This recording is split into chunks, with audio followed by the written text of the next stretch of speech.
sa sarili ko na natulungan nila ako, Yeah, 'di ba? Na tama. like hindi ko naman pinapares kasi iba-iba tayo ng karanasan, 'di ba?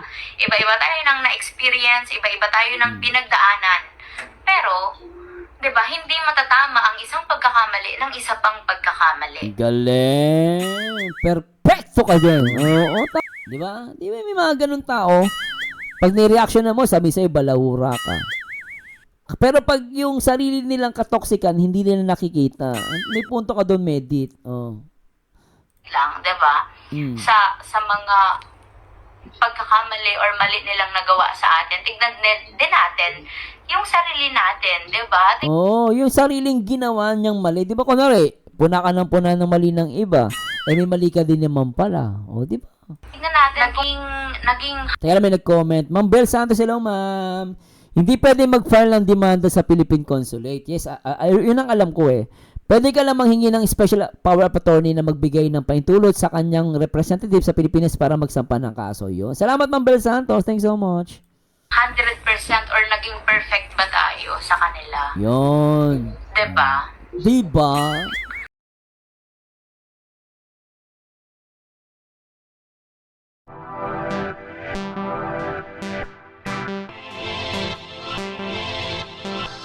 Suggestion, let me know. Actually, may nakita ko dito sa Reels, no?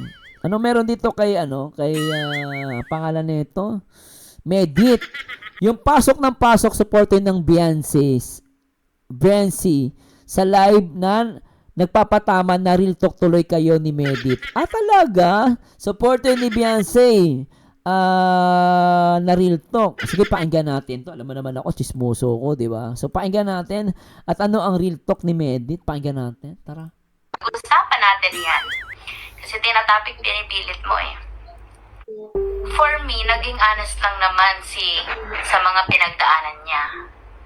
Hindi naman nga po yung pinagdaanan ang point and hindi naman yung sa pagiging honest.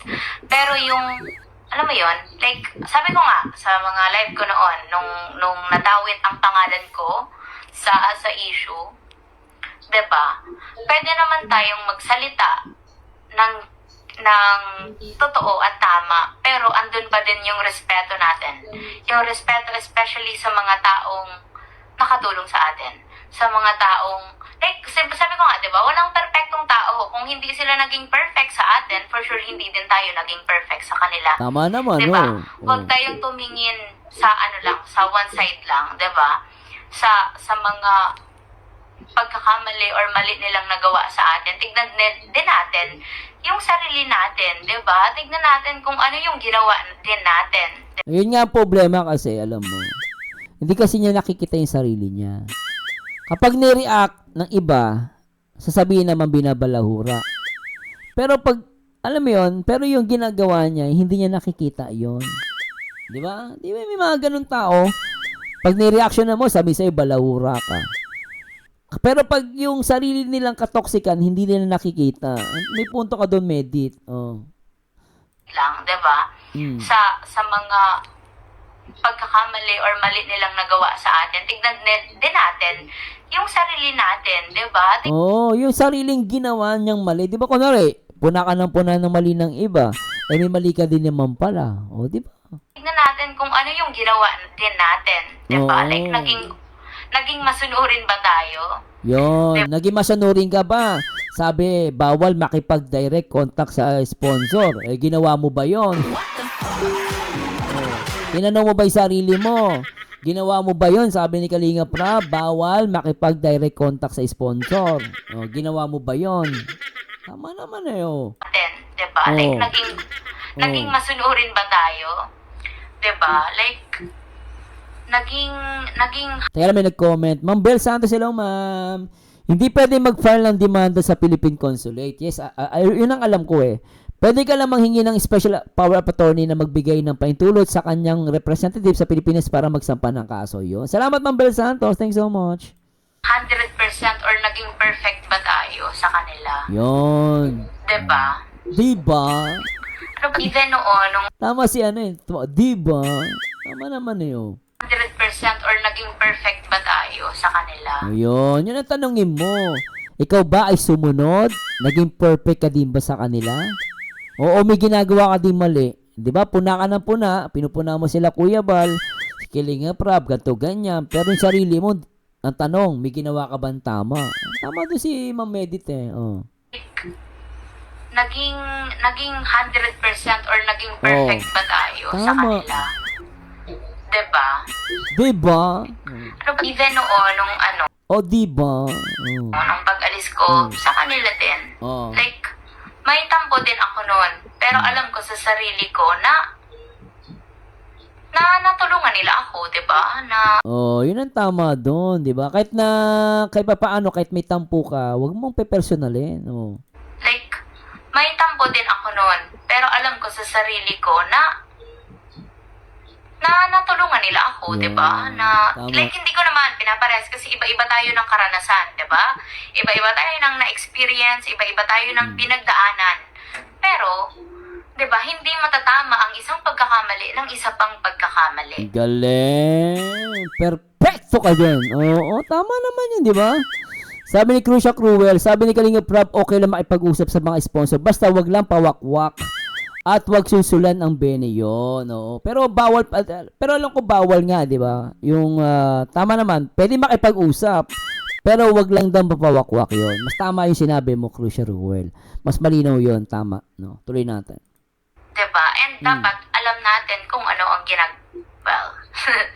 alam natin kung ano ang ginagawa natin. Or kahit, ano mo yun, yung maging accountable tayo kung magkakamali man tayo kasi hindi natin alam. Diba? Yes.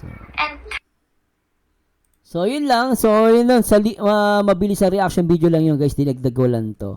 And sana maraming salamat po at medyo magpapahinga na po tayo. Nakadalawang oras na rin po tayo. Thank you so much po sa lahat. Thank you so much. And happy Tuesday po sa lahat. And enjoy your lunch today.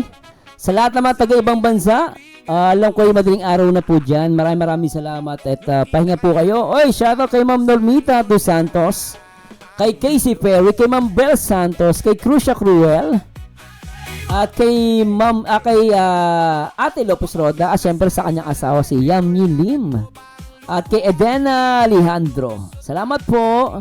At kay Ate Leo Olga, salamat. Kala Mami Millie Chan, shoutout. Kala Ma'am Abby Singapore, kala Ma'am Janice, thanks so much.